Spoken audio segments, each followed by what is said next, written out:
Have you ever wondered how banks can afford to lend out so much money?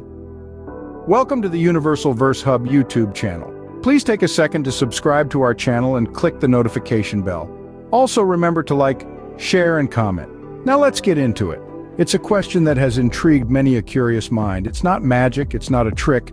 It's the fascinating world of banking, underpinned by an intriguing concept known as fractional reserve banking. Fractional reserve banking at its core is a system that allows banks to operate without holding 100% of depositors' money. Picture this, you deposit $100 into your bank account. Does the bank keep all of that $100 safe and sound in a vault somewhere? Not quite. In fact, the reality is much more interesting. The bank is allowed to take a portion of your deposit and lend it out to others, keeping only a fraction of your deposit as a reserve. This is the essence of fractional reserve banking, the backbone of our financial system. Intrigued? Let's delve deeper into how exactly this works. Fractional banking, though complex sounding, is actually quite straightforward. To put it simply, it's a banking system where banks are required to hold only a fraction of their deposits in reserve. The remainder can be lent out to other customers, thereby creating new money in the economy. Now let's break it down a bit more. Imagine you're a baker. Every day you bake 100 loaves of bread, but you don't sell all of them. Instead, you keep a fraction, say 10 loaves, in reserve for emergencies. The rest, you sell to your customers. The money you earn from selling those loaves can then be used to buy more ingredients, pay your employees, and so on. In this analogy, the bread represents the money deposited by customers in a bank. The baker is the bank who holds a fraction of those deposits as reserves, and the customers who buy the bread represent other customers who borrow money from the bank. So when you deposit your money in a bank, the bank doesn't just store it in a vault.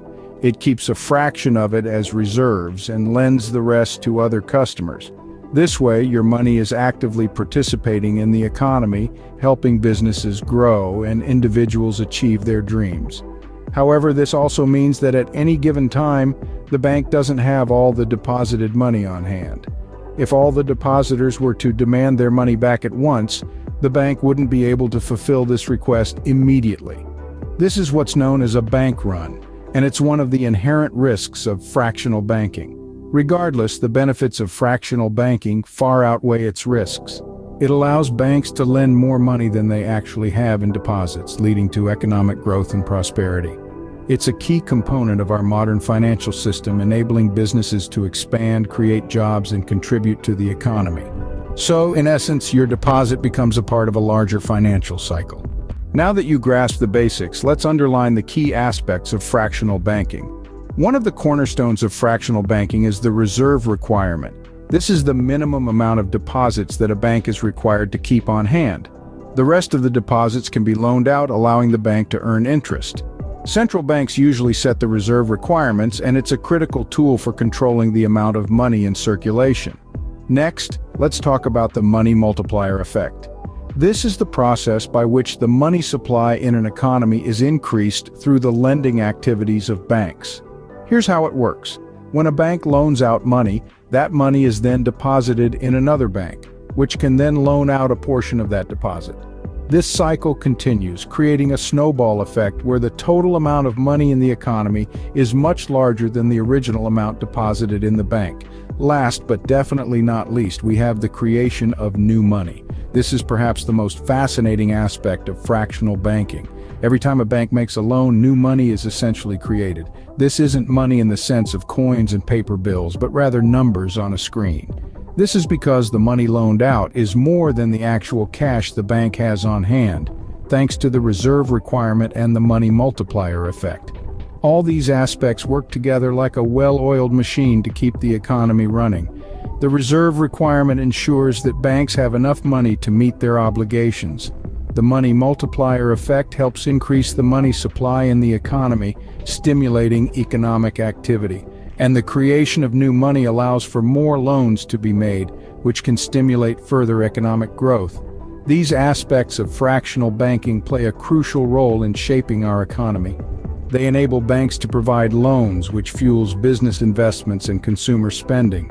This system may seem complex, but it's the lifeblood of our modern economy and has been instrumental in driving economic growth and prosperity.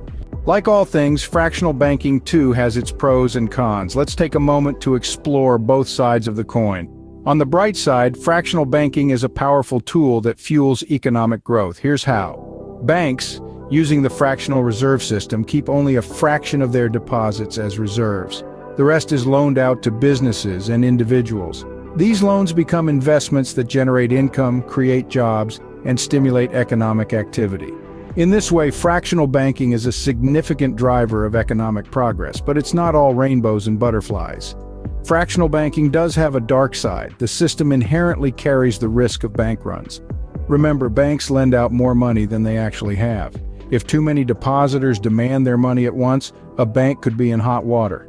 This event, known as a bank run, can create a domino effect, destabilizing the entire financial system. In addition, there's the issue of inflation.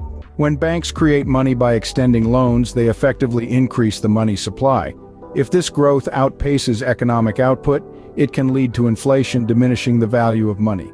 So while fractional banking can be a catalyst for economic growth, it's not without its risks. Weighing these pros and cons, it's clear that careful regulation is key to harnessing the benefits and mitigating the drawbacks of this system. Understanding our banking system might seem daunting, but it's key to comprehending larger economic concepts. We've demystified fractional banking, showing you its role in creating money and stimulating economic growth. We've also looked at both its merits, like liquidity and profitability, and the challenges it poses, such as the potential for bank runs. It's an integral part of our financial framework. Next time you deposit money in a bank, remember, you're not just saving, you're contributing to a larger financial cycle.